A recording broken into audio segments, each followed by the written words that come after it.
বাংলাদেশ ইসলামী ছাত্র শিবিরের সভাপতির পরিচয় প্রকাশের পর তুমুল আলোচনার মধ্য দিয়ে এবার সামনে এলো ছাত্র শিবিরের ঢাকা বিশ্ববিদ্যালয় শাখার সাধারণ সম্পাদকের পরিচয়। এস এম ফরহাদ নামে সমাজ কল্যাণ ও গবেষণা ইনস্টিটিউটের 2017-18 শিক্ষাবর্ষের ওই শিক্ষার্থী থাকতেন বিশ্ববিদ্যালয়ের কবি জসিমউদ্দিন হলে।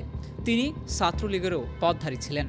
ফরহাদের ছাত্র শিবিরের রাজনৈতিক পরিচয় সামনে আসার পরেই ছাত্রলীগের পরিচয় সামনে আসে। 2022 সালের নভেম্বরে ঘোষিত ঢাকা বিশ্ববিদ্যালয়ের সমাজ কল্যাণ ও গবেষণা ইনস্টিটিউট শাখার ছাত্রলীগের যুগ্ম সাধারণ সম্পাদক ছিলেন। এ নিয়ে ফেসবুকে পক্ষে বিপক্ষে নানা আলোচনা দেখা গেছে।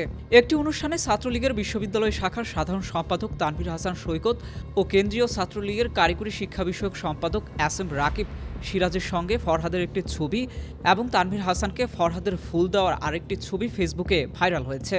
গতরাতে শিবিরের বিশ্ববিদ্যালয় শাখার সাধারণ সম্পাদক এস এম ফরহাদের পরিচয় সামনে এলে তার পরিচিত জনদের অনেকে বিষয় প্রকাশ করেন। ফরহাদ 2022-23 শিক্ষাবর্ষে কবি জসিমউদ্দিন হল ডিবেটিং ক্লাবের সভাপতির দায়িত্ব পালন করেন।